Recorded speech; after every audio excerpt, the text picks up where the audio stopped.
চলে আসলাম জানা অজানা হাজার রহস্যময় জায়গা, লালবাগ কেল্লা। ঢাকার দক্ষিণ পশ্চিম অঞ্চলে বুড়িগঙ্গা নদীর তীরে অবস্থিত একটি অসমাপ্ত মুঘল দুর্গ। এটি নির্মাণ কাজ শুরু হয়েছিল 1678 সালে। মুঘল সম্রাট আওরঙ্গজেবের পুত্র মোহাম্মদ আজম শাহ যখন দিল্লি চলে যান তখন এর কাজ থেমে যান। আমি রাজত্বের রাজা, আধারের মাঝে হারিয়ে যায়, খুঁজে পাবে না কেউ আর আমায়। গোপন সুড়ঙ্গ পথ, প্রবেশ নিষেধ। লালবাগ কেল্লা নিয়ে আমাদের যে ভৌতিক চিন্তা ভাবনা সেগুলো সবগুলোই কাল্পনিক।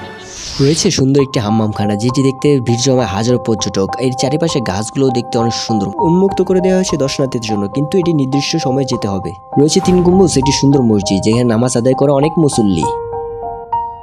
এই ইটগুলো মুঘল আমলে মানুষের হাতের গাঁথা, রয়ে যাবে স্মৃতির পাতা। তার উত্তরসূরি শায়েস্তা খান 1680 সালে নির্মাণ কাজ পুনরায় শুরু করেন, কিন্তু তার কন্যা পরিবেবী মারা যাওয়ার পর এর নির্মাণ কাজ বন্ধ করে দেওয়া হয়। রাজা বাদশাহ সহ সবাই একদিন চলে যেতে হবে এই দুনিয়া ছেড়ে। আসলে এই দুনিয়া কারোর জন্য চিরস্থায়ী নাই, জোর মিললে মরিতে হবে, এটাও চিরন্তন সত্য।